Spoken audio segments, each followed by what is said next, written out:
Good day and welcome to another edition of Insight. Today we have the honor of getting deep into a book, the insight, if you may, into a man who has decided to write a book.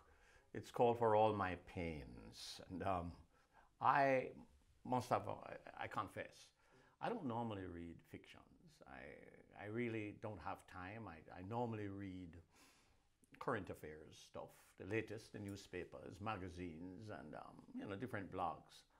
But I got a hold of this book because I know the author a long time. And I took up the book. I couldn't put it down. And therefore that inspired and said, listen, I want to talk to this man because he has caused me to cross the crucible and not staying on the current affairs side, but wanting to find out what's going on. But we're going to be dealing with it. So, we'll be talking to Mr. Hugh Martin. Welcome, sir. Thank you. Welcome to Insight. And what caused you to write this book? It just had to be written. Yes.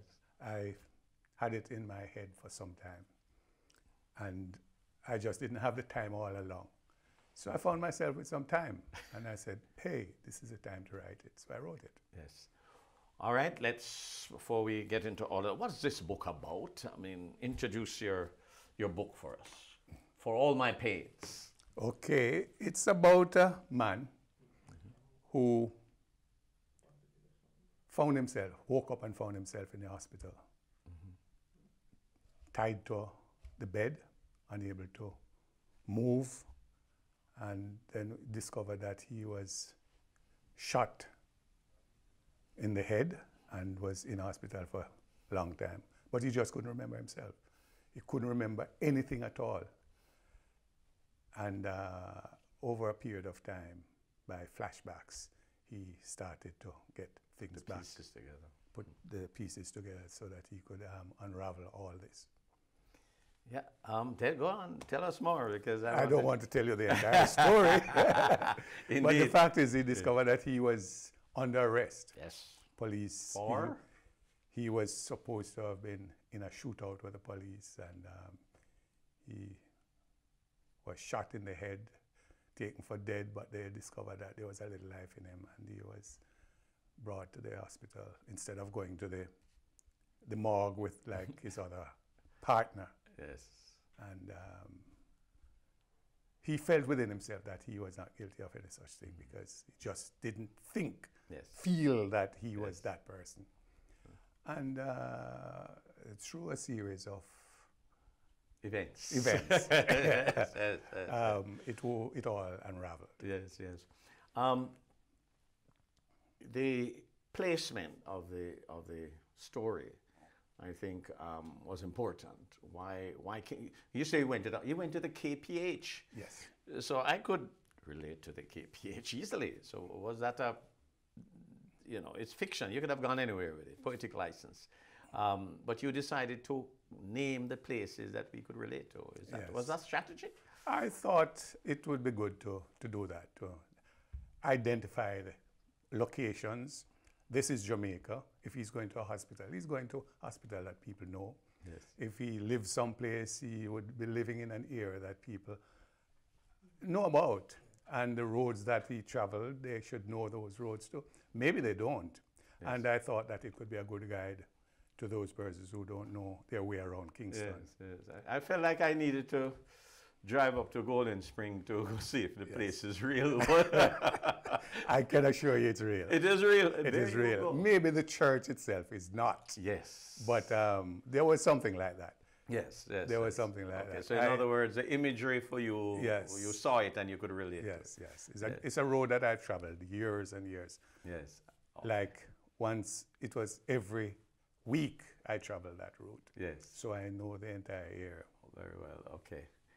You start out with an idea. You said it was there, but you had some experience with some literary work before. I have been writing short stories from way back. I started in 1966. I won a short story competition, the Jamaica Festival competition, literary competition. So in 1968, I won that short story. And I've won a few other things, like a play a few years later. Because you have done Hugh Martin. Now you have done plays out there that's been in the theatre. I have not written many plays. I wrote this one specifically to enter the competition, which it got a medal. It came second. Okay. I never published it. I never produced it because I really was not that happy with it. Okay. And I have written another play for television, which was carried. What's the name of that play, sir? Sweet Dreams, Sandy Babe. Sweet Dreams, Sandy Babe. Yes. This was carried by. This was done in a series that Leonie Forbes was doing at the time, Theatre 75 or something like that. It was called. Played. Faye Ellington and Errol Lee played the parts in there. You're talking about some names that are icons in the business. That's right. Yes, that's right. yes. And I've been involved in the theatre. Yes. Generally. All right, this book, let's start from the beginning. The idea. You said it's been a while, you didn't have the time, but then you got the time. How did you get the time, sir? I lost the work that I was doing. You lost the work you were doing. I've been retired. I retired from the government service for some time. But I continued working in an area that I had been trained in long time, agriculture. So I was doing agricultural programs for radio, because radio is one of my loves. Yes, yes. So I was doing a number of programs on sugarcane industry called Raising Cane. What's the name? Raising Cane. Raising Cane. That's carried on a number of stations. Yes, yes. But as you are well aware, the sugar industry has fallen into a little difficult times now. Challenging. And challenging times. Yes. And the funding for the program sort of went away. Yes. So I did not have the program to do. So I had some time. I still do another program, which is carried on RJR, of course. And the name of the program That is On the Farm. On the Farm. Yeah, it's carried on Monday mornings. Okay. But Raising Cane took a lot of time to do. So without it, I found myself at the time, and I said, hey, I'd started this short story years ago. And it was going in directions that I had not really intended in the first instance. So I had put it down. Okay. And totally forgot about it. So I said, let me find it and develop it into a novel. So let me see if I get it right, because I'm learning some things now. You're saying that this book came out of a short story. It started as a short story. When? About what time? About sometime in the early 90s. Okay. And I just put it aside. Okay. And totally forgot about it until, well, I remember at one stage and took it up, started reading it. It was very funny. So I just kept laughing, yes. Okay. Well, that book wasn't funny. I started laughing every time I read it. Yes. And so I said, I could develop this sometime when I have the time and put it away. And then when I was ready for it, I couldn't find it. I just couldn't. I searched everywhere. I just could not find maybe about 15 pages of stuff. Okay. So I decided, all right, I'm going to write it anyway. And from memory, I would use what I can remember of it as flashbacks into flashbacks. Yes. Same guy in the book had flashbacks too. Right, right. Yes, so those parts that you see where it's written in italics, a good friend of mine mentioned, flattered me by the use of the word, that's poetic prose, that section of it that they particularly like. Oh yes, yes. That is what essentially the story was. The short story that I was writing. Oh, okay. But I couldn't find it, and I couldn't reproduce exactly what I had. Okay. So the humor went out of that. Okay, okay. And it became the links to jog the memory of this particular, of this gentleman. There was a point when I said that I wonder what part resembled him in the book.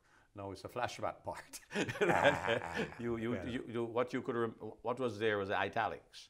Yes. And then you filled it out. Yes. And bridged the italics. But as you said that, it seemed as if you are thinking that the main character is me. Many persons have thought. Yes, it is not an autobiography. It's not an autobiography. No, it's totally fiction. Yes, yes. Totally fiction. Way outside the cage, but Yes. I mean, I must find out some similarities somewhere. Somewhere there might be. Yes, yes, but I suspect I know where it is. But you know, we're going to take a Okay. break on Insight. When we come back, For All My Pains, where did that name come from? As we delve into some of the characters and some of what we could learn in the real life, in the non-fictional life. We'll be right back on Insight.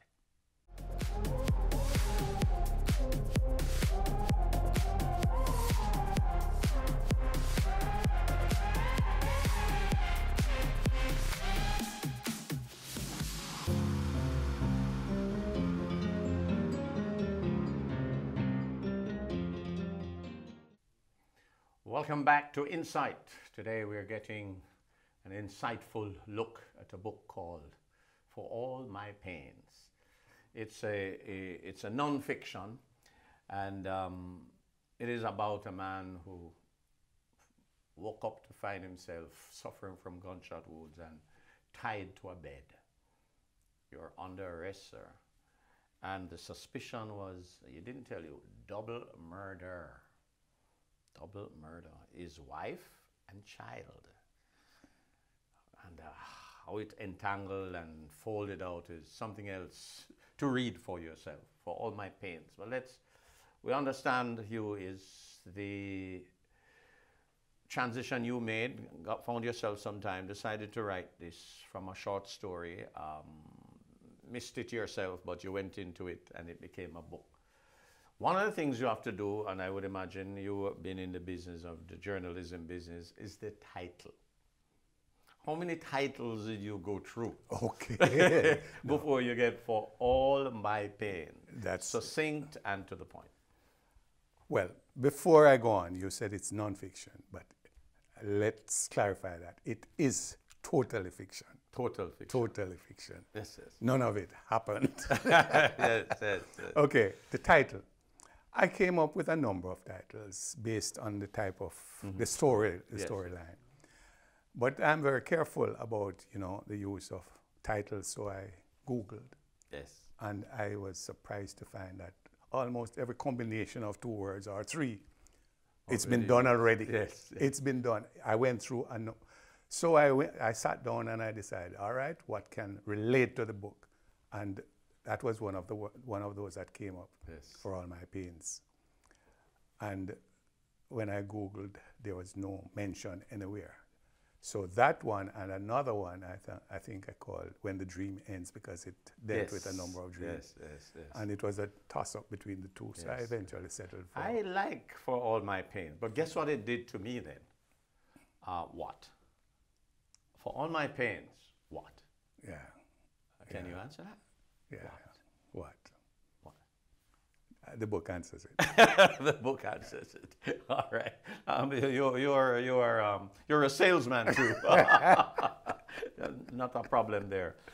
Let's help us as it relates to idea to implementation, writing, printing it, having it, feeling it, going through it. Help us as it relates to the channel that you must go through as an author. The real challenges, the hurdles. So start and tell me, what is the first thing you do? This is your workshop. You're going to write a book. Somebody's viewing now. They want to write. They have great ideas. How do they go? What are the stages they have to go through? Well, I would think the way I did it, to have an idea of what I'm going to be writing about. So you have a plot, you have a storyline. How are you going to tell the story is the other point now. Is it going to be straight narrative? I was born so and so, and this happened along the way. Yes. That is boring. So you've got to decide that you have some hooks. So Hooks. Hooks. Sounds like a movie, man. You hear the Yes. term, the hooks. When you think everything is going good, you just all of a sudden, it turn on you. Yes, Those are yes. hooks. And you have to Yes. plan it. It is going a certain way. No, life is never a straight path. The journey has interruptions, so there are going to be complications along the way. Some people would say you have the test so you can have the testimony. Yes, Yes. that's correct. So you have to think in terms of how you're plotting the story. And the use of flashbacks was one of the methods, especially based on what I told you before, the whole question of forgetting, having started it and forgetting exactly where that manuscript went. So you have to build the story differently. Yes. So, but when you can remember what happened, so you use that little bit of thing to continue the story or to make the links along the way. So you break it into very different parts to hold the interest of the reader.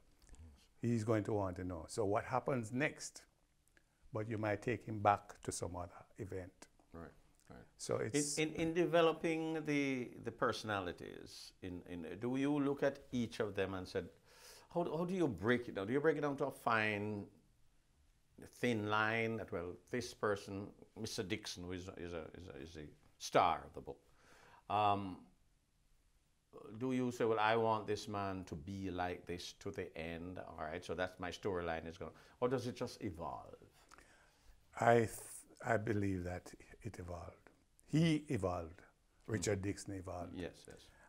If you notice, when he introduces, when a new character is introduced, a description is given. Yes. But there was no description of him Yes. until he got his driver's license, and Yes. maybe there was a picture in the newspaper. So he didn't know anything about what he looked like. So it was out of that. Then his character started developing out of the events that took place. Let me give you a little flashback, because I read this book, okay? And can you imagine going in front of a mirror and looking at a picture of yourself and can't recognize the picture? Not because of these challenges you now see, about 10-year challenges, not because you're grayed and your hair is lost, but you just don't have no recollection of who this man is. That was a special treat. So he evolved. Evolved, yes. Yes, the others, you were more straight-laced. As they are introduced, you give you develop that character during the period. Yes. If you recall the Sister Yes. Bramwell. Yeah, that built woman in the book. Yes. Which was not so at the very beginning. All he saw was the gloved hand, gloved hand, and, yes. and eventually that. It's like you pull back into, from a camera and you could see the person. You see the person. Yes, so that's the developing of that particular character. Yes. But while you were developing those characters, it really spoke to humanity. How wrong we can be about people. That's right. Very often. Those are the themes that I picked up, running through. You come with a presumption of who that person is. You assume. You put them in a corner. And then when they break whatever cage you put them in, you're like, oh, you didn't know they were like that. But when really the fault is yours. It's yours. You are the one. And talk to us about that. Was that a concentrated part of your theme? Yes. People make judgments based on seeing that person. They make judgments about them without knowing anything about them. Yes. And that was the situation with Sister Bramwell and, surprisingly, Detective Mills. Ah, yes. He had a rough time. Yes, he was described in such terrible ways. Yes. Because you come to a decision about this person without knowing very much about them. All right. Detective Mills, without telling too much of the story, because you need to go get the book for all my pains, is the man who was investigating the thing. And here comes a man, you are guilty until proven innocent. And that seems to be a lot of ways some investigators take it up, because it's a natural part. Right. Circumstantial evidence especially. That's right. Yes. And that was strong. That was circumstantial evidence against Mr. Dixon, the main character, was very strong. And, God bless him, he was a lucky man. I must tell you. He was lucky in that he still had some life in him when they came for the bodies. That they thought he was gone, but there was some life left in him. And then that journey you took us through, for All My Pain journey. But let's get back to the old issue of getting a book.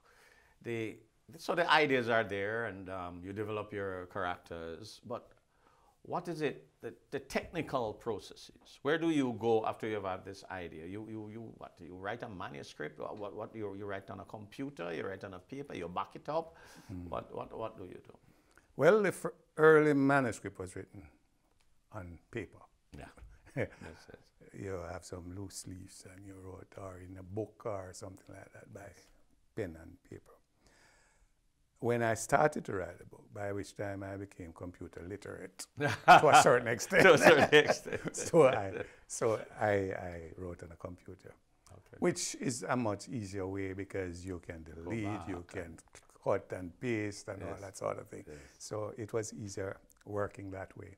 And sometimes you may write long passages and realize that, hey, you're going ahead of yourself and you can cut that and put for later. back and so on. Just the way you're supposed to use a computer. Right. So that the physical putting together of the book was done on computer.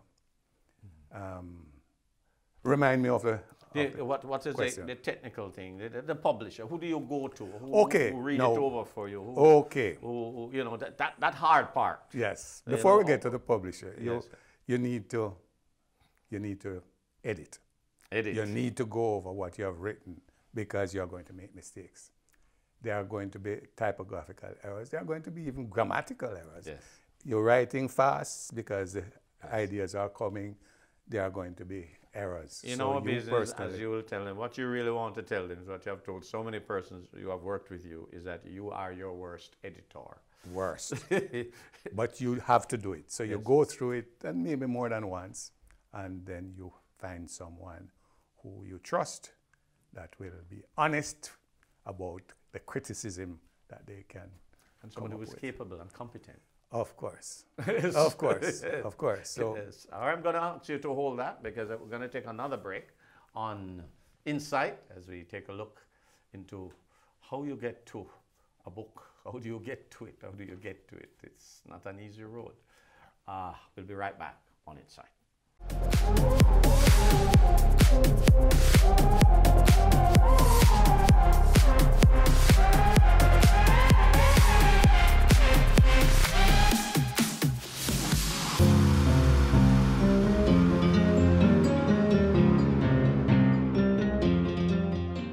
Welcome back to Insight for All My Pains, the name of a book written by Hugh Martin. We're going through the process from idea to book. And Hugh, we left off at the issue of editing, that you must do it. It's painstaking, but you can't leave that to yourself, though. No. Yes. You have to go to trusted people. And when you say trusted people, what do you mean by that? People who will tell you the truth about, hey, this is rubbish you have there, if it is so, or pick up the flaws. Can't be a best friend. Well, a best friend can be that sort of person. If it's a good best friend. But it's a good friend. I went to, not one who is known in the literary field, but I know his taste in the reading material because we share a certain love for a type of fiction that we share with each other. Okay. So, and this was within that genre. Okay. So I passed it on to my good friend Omar Davies. Okay, that Dr. Omar Davies. Dr. Omar Davies, who made it clear that he is not competent in fiction. Yes. Well, because he's a scientist and he writes scientific journals and so on. So he's competent in that area, but he wanted to help there. And I will tell you that he gave some very valuable information, suggestions towards it. Well, might I just ask, he's not here, so through you, what was his impression of it? Is generally speaking of your idea? He did not say too much about the book itself. He liked certain aspects of it. He was amazed that at my age, decided to do something, to take on something of this magnitude. Well, I've known you a long time. It's not about the age thing, but I just never associated you with. I saw you in the radio department. I knew you're a hard man when it comes to the sugar business and the farming thing. So, all right, Hugh Martin has written a book. It's my fault that I put you in that corner. So when I read that, you just busted up. Like, wow. Okay, so you get somebody to read and reread your manuscript. Are you limited to one person? Or? No, you're not limited to one person, but I can't have too many editors, though. Yes, and I didn't want it all over the place. So okay, why? I'm a private person, and I really didn't want to go too many places with it. Okay. So I trusted Omar and what he had to say, and he did make some valid criticism as to what I had there, which led me to rewrite one or two places because I fleshed out one of the characters as a result of what he said. And one or two other things which I may have been going astray on. Yes. And he pointed me towards that. Which it says really more than, well, it's a role of an editor as well to guide you. Yes. But it says not just looking for grammar and whether or not you start with a capital letter. No, it's deeper than that. Deeper than it's that. taking the whole holistic approach. And the consistency. You have to be consistent in certain things. So sometimes you fail to see that you left out certain things. You think what is there is enough. Yes. And other person might think, hey, you need to flesh this out a little bit so that I can understand what is in your in your head. That's right. So in one or two cases I did. He made some suggestions which I disagreed with, of course, and didn't do anything about it. Okay. So you were steadfast in your position. yes. But it was valuable, valuable assistance. Yes. So your manuscript is read. What happens after that? No, what do you do? I am new to this field of publishing, and so, but I know that I need to do some research. How do I get my book published? So I did the Googling thing. No, Google. That's Googling great thing. Google. And it tells you that you need an agent, a literary agent, to get your book to a publisher, because very few publishers will just accept your book. So you could write the best book, a masterpiece, and send it to a publisher, and they say, sorry, don't know you, who are you? They don't even bother to read it because it's unsolicited. Yes. Whereas if you go through an agent and there are certain things that you need to do, like the query letter and all that. To write help. This is your workshop. I can't go through all. This is your workshop, man. Break it down. There are others out there who want to write books. You write the book, you have to give them a treatment, a synopsis of what the book is. Yes. If it is a book that you have not yet written, then you give a story, a line, what it's going to be. And if it is interesting enough, they might take you on and say, all right, we will work with you to get a publisher to publish But in your case, for all my pains, you wrote it and then went to the publisher. I wrote it. Then I looked in my search. I saw where there are some publishers who are willing to accept unsolicited manuscripts. Okay. They don't. And this is locally? No. No, you had to go overseas. I chose to go overseas because I figured, while I read a lot and I buy a book like every month, I know that Jamaicans generally don't read a lot. Yes. So the market is not here for a novelist. So I needed to have it published overseas and marketed overseas, as well as locally, of course. Yes. So that is part of help me with that point you just made, because it is, I know you as a Jamaican man, I know you as a man, you support everything or most things local anyway. What is that statement that, how do we correct that? Well, I don't know how we do this because you may not know this. I studied English, right? And I read a lot of West Indian writers. And if you check, you will find that most West Indian writers, especially those that are successful, are in exile. The writer in exile, they do not do well if they remain within the Caribbean. They find that they have to go to the metropole, call it, And that is where they are able to make the distribution and sell their books. I learned this from pretty early. So Jamaican writers, we write, but our sales are not that great.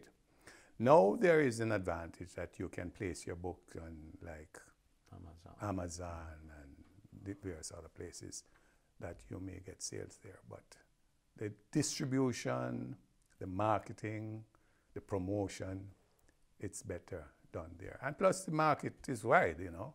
We have probably less than 2 million people in Jamaica and less than 0.1% are readers. Yes. Abroad, people read, and if it is marketed properly, you can sell your books there. Okay. Before I get into the sales and what have you, that's very interesting, a statement you made, because we take it for granted, just go print a book, people buy it, you know, and that's not the case. That's not the case. Okay, so you if you're known, if you're well known, yes. Then you know it's like a product. Yes, This has sales value. After you have gotten in touch with the publisher, they agree. Is that they pay you or you pay them? Or what goes on at that? If you are lucky to get what they call a traditional contract, they will give you an advance, especially if you have not yet completed the book. Because there's a lot more to be done. Even if they accept your completed manuscript, a lot of work continues. That's where the work begins, because a lot of editing has to go on. A lot more editing, and as they put things together, errors are going to be made. They may even have somebody who might change up the way you put things. I am Jamaican, so I'm going to write with a Jamaican reader in mind. I'm also going to write Jamaican language to a large extent. Yes. And the editors there, for example, this was a publisher in England, may not understand. So it's a cultural thing. A cultural thing. So they may change things which make a big difference to the book. So they send it to you, and then you have to make that correction. And you have to be emphatic that this remains as it is. Yes. Otherwise. Yes. That basically is it. But that is if you get a traditional contract. This publisher that I got turned out to be one that does not really give traditional contracts. So what they give you is something like almost a self-publishing situation where you pay them to publish the book. Okay. So they ask you to make a contribution towards the publication of the book, and to a certain extent towards the promotion, which they outline that they will do, and there's a contract that if you decide to go that route. Okay. So in that case, this is what happened. So you work and you work, and then you, like a good entrepreneur, you just hope there's a return on your investment. That's true. That's true. I was fortunate that the first publisher that I submitted my not the manuscript really. It's a synopsis. Okay. A synopsis okay. and what they call a query letter. They liked it, and they sent to me, and they said, yes, we like what we see. Could you send the entire manuscript? And this was within a couple of weeks. Okay. So is there like little victories, as the Muslim world said, little meccas along the way? When you get that acceptance, do you feel like you've been accepted in a university? Like, yes. Well, yes. Let's go drink some wine. And it's good to know that your book has been accepted, at a certain level. It's a little off-putting when they ask you to make the changes here. No, to pay them to put it together. Yes. There, of course, now I'm learning that you're better off. Writers like me, you're better off self-publishing. And you have total control of your book and the market and so on. When you go through these publishers, they pay you every 6 months royalties, and royalty can be anything from 3% to 30%, depending. Right? Okay, we'll get some more on that. We're talking to Hugh Martin. He's the author of the book For All My Pains. We'll be right back on Insight.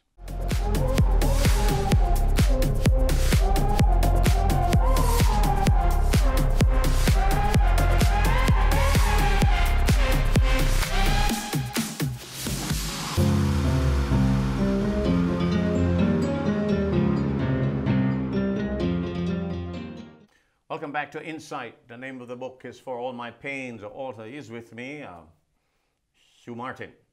And Hugh Martin, For All My Pains, you have gone the painful route, the self-publisher type of route. It's now time to, is this book on Amazon? It's on Amazon, yes. It's on a number of other of these book shops, Waterstone, Gardeners, and so on.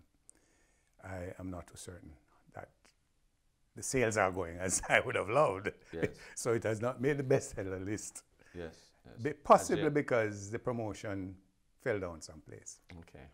Well, I am happy to be a part if you consider this a promotion, but I'm doing this program because I was really, really surprised, again, made of my own making, because I knew you as a colleague who worked at the JIS together, you know, and I would have found you too busy to write a book. But then you did tell me how you got the time. And so I really, really, really enjoyed it. But the time has come. Who on earth is Hugh Martin?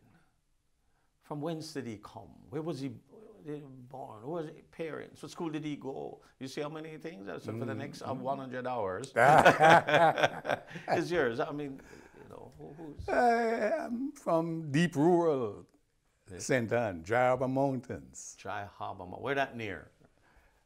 All right. The I'm nearest affiliated place with that is St. Anne. known, very well known, would be Alexandria. Alexander. Oh, you're on that side of. Yes, but I go a little up towards 9 miles. You know what 9 miles is? Yes, Bob Marley. Where Bob Marley. Bob So I'm in between Alexandria yeah, and 9 9 miles. Yes, yes, yes. So that district is called Alva. I went to Alva Elementary School. What was the name of elementary. it? Alva, A-L-V-A. Alva. I was Right. in Alva Ross, but Yes, Alva, as in not Alva. Alva, right. Yes. So little districts called Alva, Download, Sterling, Calderwood, the post office in Calderwood. Yes. And Stepney is also known to a certain extent. And all those areas are well known by persons who are interested in what has become the big thing now, Marijuana. marijuana. Ah, Yes, that's where the best sensibilia comes Yeah.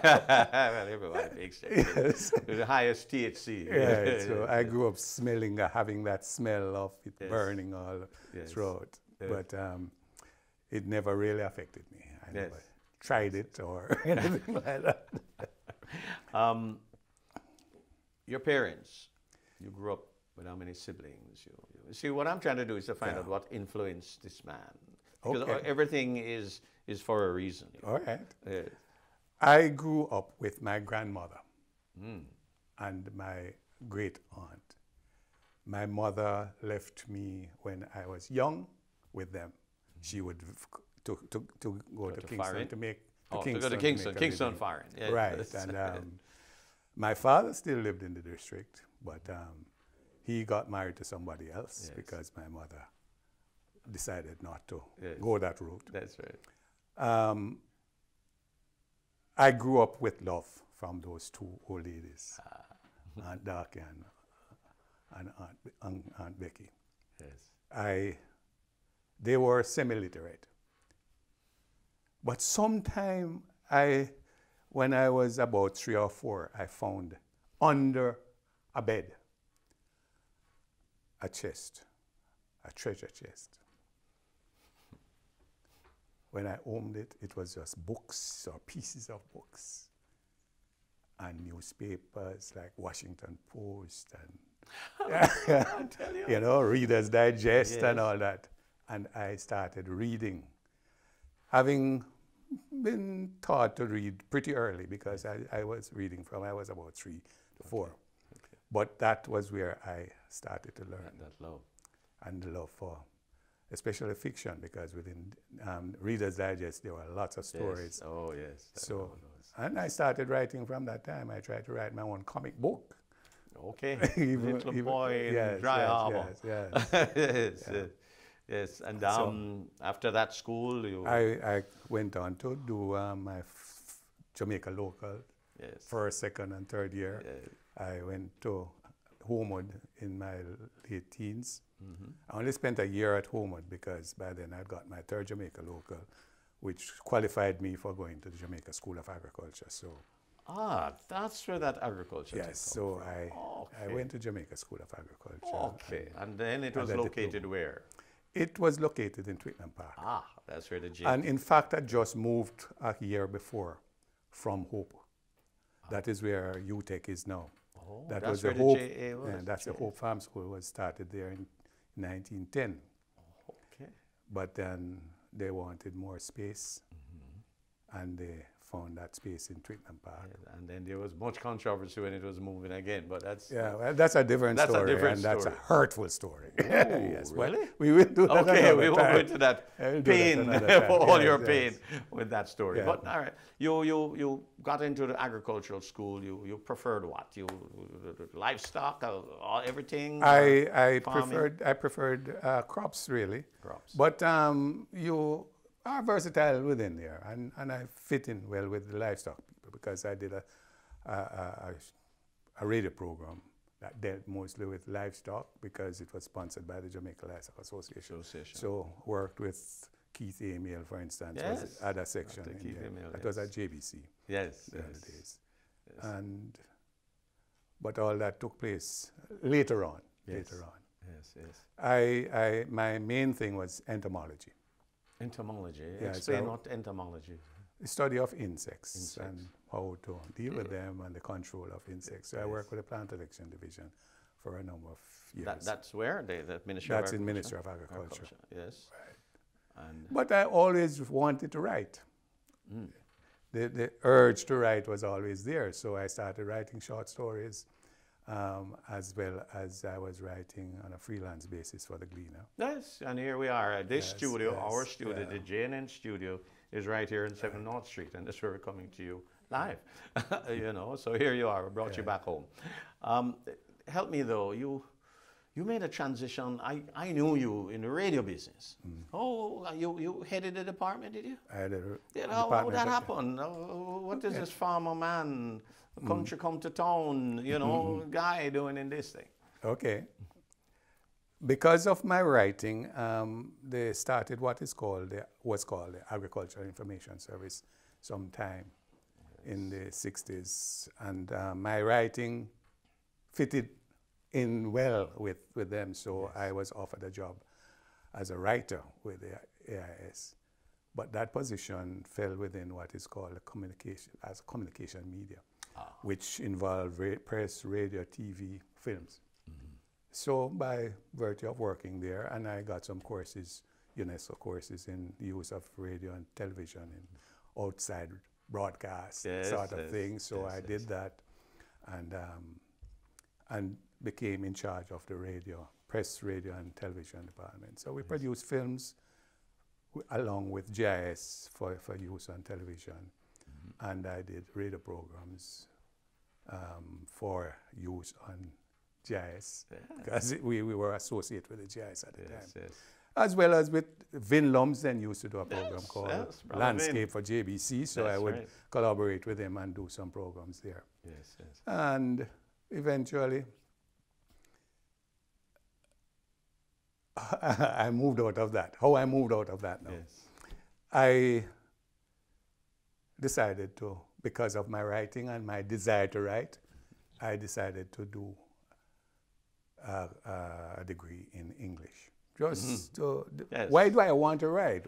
And how do I write properly and that sort of thing? So I applied and was accepted at the university in the Faculty of Arts and General Sciences, where I did creative writing with Mervyn Morris and a number of other things, including theatre.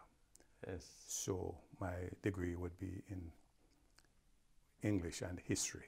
English and history. There you go. And coming out of that, there was this drive in the 70s for the development of agriculture. And they wanted to promote it more. So I was asked, even before I graduated from it, to start a television program on agriculture at JBC and to do a radio program, which I did for a number of years, a weekly television program on farming. and a radio program on agriculture. How do you find the treatment of farming in the media? Can we not? I think it's bad. Because during the period that I'm talking about, you had, at the Gleaner, you had a Farmers Weekly, and you had a farm editor. That was Percy Miller, and you had people like Sylvia Lee working on that stuff, and a number of other persons. You know, it was, agriculture was given a lot of play there. And, because you're now hearing that wherever agriculture goes, the Jamaica economy goes. I get the sense that we have not cottoned on No. And the agricultural lands are going up into housing and that sort of thing now. Yes. See where Bernard Lodge is being developed into another city, you know, but sugarcane has died or is dying. I hate to say that because I was one of those who always say it has been down in the doldrums long ago, but it rose from 1913. We are like here. In 1913, that's where we were, like we are now. And by 1965, we were producing like 5,000 tons of sugar, the highest ever. So we could bounce back if the market is there, and if people think that this can happen. Is there a future in sugar here? We have to have a sugar industry. We use sugar. We need sugar. Why we can produce it? Why import it when we can produce it? Yes. But it might not be what it used to be. But we need to have it. Yes. Let's in the closing moments deal with the book. The book. For my pain. There are a lot of themes coming through. The issue of family was very strong in that, and the strength of family. Talk to me about family and your own family and the transition you've had to make. My own family. I have I have 4 sons. And they are dear to me. There were 3 in my early marriage, and there was a 4th one later on, and that's why I said 3 to begin with. Yes. And these guys are my life right now. Yes. My wife died some years ago. I remain single. Yes. By choice. Yes. Or maybe because nobody knows what. I decided to leave that one alone, because he's a charmer, guys. And girls, and if you read the book, you'll find him in the book. No, I'm not. Richard Dixon is not human. He's a nice guy. I hear you. He's a nice guy. Okay. So, the value of family, the strength, the love of family. Yes. I have to be honest that I lack that in my youth in terms of what you call the nuclear family. Yes. There was not a father figure, and my mother was not there most of the time. But she was there, and I loved her dearly, and in the latter stages we were together. My dad and I moved very well, but I bore resentment. I have to confess that I misunderstood certain things, which I found out later on why those things happened. But I did not have that father figure, and I regretted that. Yes. So I decided that when I get married, I am going to deal with a family. Yes. And that was key, very, very, very important to me. All right. Alas, Hugh Martin, I want to thank you very much for taking the time out and sharing your book and sharing your own life. And for all my pains, I feel like I'm one of those girls who's walking around and strutting around at the boxing matches. But I recommend it. It is easy reading and enjoyable reading. It is suspenseful, and you can take a break from the hard news sometimes. I did take a break, and it was really, really delightful. I really want to thank you personally for that. And another little thing I should thank you for personally is when I came up to the radio department at Jazz, she didn't run me out and so this boy from PR going, and I suspect it might have had an influence on me going to JBC and JBC coming to here and going back to TVJ. So, you know. Maybe I have to tell you that I thought about it when you told me that radio is your first love. Yes. That I did not grab you and say, come and work with us instead. And when I saw how you developed later on at JBC, you know. Yes. Well, I still do both. So, Yeah, I mean, yeah, you know, yeah. undo it. And I'm proud of you. I am proud of you too, sir, Okay. because you got your passion, you got your love out. All right. So, again, we want to thank you. And until next time, Michael Sharp wishing you pleasant viewing from Insight.